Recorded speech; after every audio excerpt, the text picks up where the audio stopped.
আচ্ছা, power supply দিলাম। এখন পুশ অন সুইচ প্রেস করব। মোটরটা এখন স্টারে ঘুরছে, তো টাইম কাউন্ট হচ্ছে। টাইম কাউন্ট হওয়ার পরে দেখবেন যে এটা ডেল্টা চলে যাবে, তাতে এটার স্পিড বাড়বে। এই যে দেখতে পাচ্ছেন এটার স্পিডটা বেড়ে গেল। বিসমিল্লাহির রহমানির রহিম। আসসালামু আলাইকুম। দিস ইজ আব্দুর রব, আম ফ্রম ফরিদপুর ডিস্ট্রিক্ট। আমি মূলত লার্নিং ইঞ্জিনিয়ারিং ইনস্টিটিউটের একজন ছাত্র। আমি হাউস ওয়ারিং এবং ইন্ডাস্ট্রিয়াল ওয়ারিং এ দুটা কোর্সে ভর্তি হয়েছি। তো বেসিক্যালি আজকের আমাদের ক্লাসের বিষয়বস্তু ছিল হলো কিভাবে স্টার ডেল্টা স্টার্টার কানেকশন করা হয় এবং এর সাহায্যে থ্রি পিস মোটর কিভাবে স্টার ডেল্টার মাধ্যমে একটা থ্রি পিস মোটর রান করা যায়। তো আমি প্রথমত এক্সপ্লেন করব আপনার স্টার ডেল্টা স্টার্টারের যে আপনার কন্ট্রোলিং ডায়াগ্রাম, সেটা প্রথমে এক্সপ্লেন করব। সেক্ষেত্রে প্রথমে আমাদের সার্কিট ব্রেকার থেকে একটা ফেজ লাইন এনে আপনার থার্মাল ওভারলোড রিলের অর্থাৎ এনসি প্রান্তে কানেকশন করে দেব এবং অপর এনসি প্রান্ত অর্থাৎ 96 নম্বর টার্মিনাল থেকে বের করে আপনার পুশ অফ যে সুইচটা এটার এনসি প্রান্তে কানেক্ট করে দেব এবং অপর প্রান্ত থেকে বের করে পুশ অন সুইচের এনও প্রান্তে কানেকশন করে দেব এবং এখান থেকে অপর প্রান্ত বের করে মেইন ম্যাগনেটিক কন্ডাক্টরের যে কয়েল টার্মিনাল আছে এটার সাথে কানেকশন করে দেব।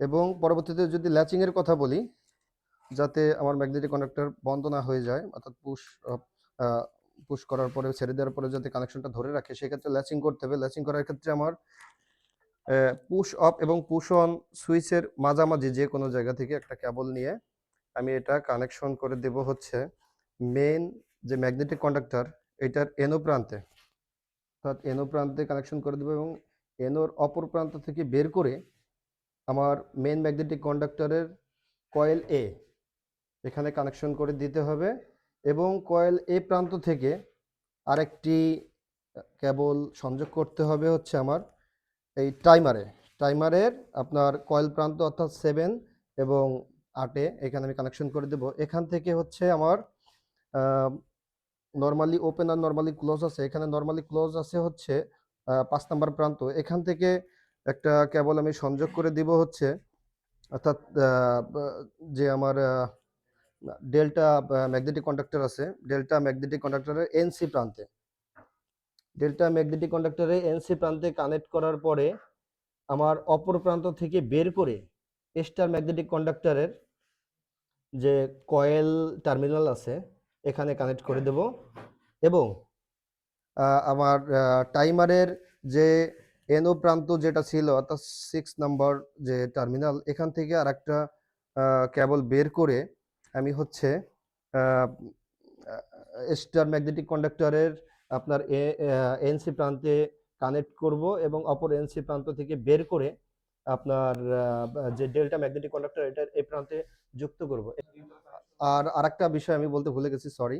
সেক্ষেত্রে হচ্ছে আপনার মেন ম্যাগনেটিক কন্ডাক্টরের যে এ টু প্রান্ত, আপনার ডেল্টা ডেল্টা ম্যাগনেটিক কন্ডাক্টরের এ টু প্রান্ত এবং স্টার ম্যাগনেটিক কন্ডাক্টরের এ টু প্রান্ত এবং ওভারঅল এখানে আপনার রিলের যে 2 নম্বর টার্মিনাল এ সবগুলো হচ্ছে মূলত নিউট্রাল প্রান্ত। এগুলো সব কমন করে আমি নিউট্রালের সাথে কানেক্ট করে দেবো। তো এটাই ছিল মূলত আপনার স্টার ডেল্টা স্টার্টারের যে কন্ট্রোলিং সার্কিট ডায়াগ্রাম। এবার যদি আমি একটু পাওয়ার সাপ্লাইয়ের কথা বলি, অর্থাৎ আমি যদি মোটরটাকে রান করতে চাই, সেক্ষেত্রে হচ্ছে আপনার থ্রি পিস লাইন থেকে, অর্থাৎ L1 L2 L3 লাইন থেকে মেন ম্যাগনেটিক কন্ডাক্টরের কয়েল প্রান্তে, মেল ম্যাগনেটিক কন্ডাক্টরের লাইন 1 লাইন 2 লাইন 3 প্রান্তে আমি কানেক্ট করতে হবে এবং এখান থেকে ডেল্টা ম্যাগনেটিক কন্ডাক্টরের লাইন 1 লাইন 2 এবং লাইন 3 তে কমন করে দিতে হবে এবং আপনার থার্মাল ওভারলোড রিলের T1 T2 এবং T3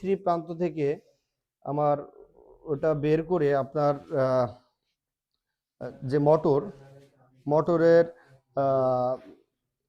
U1 V1 এবং W1 এর সাথে কানেক্ট করে দিতে হবে এবং পরবর্তী ধাপে হচ্ছে স্টার এবং ডেল্টার যে T1 T2 এবং T3 প্রান্ত আছে এগুলাকে আমি কমন করে এটা হচ্ছে আপনার মোটরের যে U2 V2 এবং W2 প্রান্ত আছে এখানে আমি সংযোগ করে দেব এবং স্টার কানেকশনের যে অপর 3 প্রান্ত থাকে এটা আমি কমন করে দেবো। এই যে এখানে কমন করে দেওয়া আছে, দেখতে পাচ্ছেন। তো পরিশেষে এইভাবে করলে আমার মোটামুটি স্টার ডেল্টা স্টার্টর, আপনার কন্ট্রোলিং সার্কিট এবং প্লাস আমি কিভাবে মানে মোটরটাকে রান করবো স্টার ডেল্টা স্টার্টারের মাধ্যমে, তো সেটা পুরোপুরি এটাই ছিল মূলত। তো এখন আমরা কন্ট্রোল সার্কিটটাকে চেক দিয়ে দেখবো যে এখানে কাজ করছে কিনা। তো সেক্ষেত্রে আমি যদি একটু পাওয়ার সাপ্লাই দিয়ে দেখি, পাওয়ার সাপ্লাই দিলাম, দিয়ে আমি পুশ অন সুইচটা প্রেস করলাম। এক্ষেত্রে দেখা যাচ্ছে যে আমার মেইন ম্যাগনেটিক কন্ডাক্টর এবং স্টার যে ম্যাগনেটিক কন্ডাক্টর এ দুটো কাজ করছে। এই যে টাইম কাউন্ট হচ্ছিল, তো টাইম কাউন্টের পরে এটাও দেখা গেল যে ডেল্টা চলে গেল। সেটা অফ করে নিলাম আমরা, ঠিক আছে। এখন আমরা পাওয়ার সাপ্লাই দিয়ে দেখব যে আমাদের মোটরটা রান হচ্ছে কিনা। আচ্ছা, পাওয়ার সাপ্লাই দিলাম, এখন পুশ অন সুইচ প্রেস করব। মোটরটা এখন স্টারে ঘুরছে, তো টাইম কাউন্ট হচ্ছে। টাইম কাউন্ট হওয়ার পরে দেখবেন যে এটা ডেল্টা চলে যাবে, তাতে এটার স্পিড বাড়বে। এই যে দেখতে পাচ্ছেন এটার স্পিডটা বেড়ে গেল। তো আর একবার আমি এটাকে একটু অফ করে দেখি আবার কাজ করে কিনা। আচ্ছা ঠিক আছে, আরেকবার অন করে দেখছি। এটা স্টার স্টার কানেকশনে ঘুরছে, টাইম কাউন্ট হচ্ছে টাইমারে। এই যে ডেল্টা চলে গেল। তো ওভারঅল এই ছিল হচ্ছে স্টার ডেল্টা স্টার্টরের যে কানেকশনটা, এটাই ছিল। তো ধন্যবাদ সবাইকে।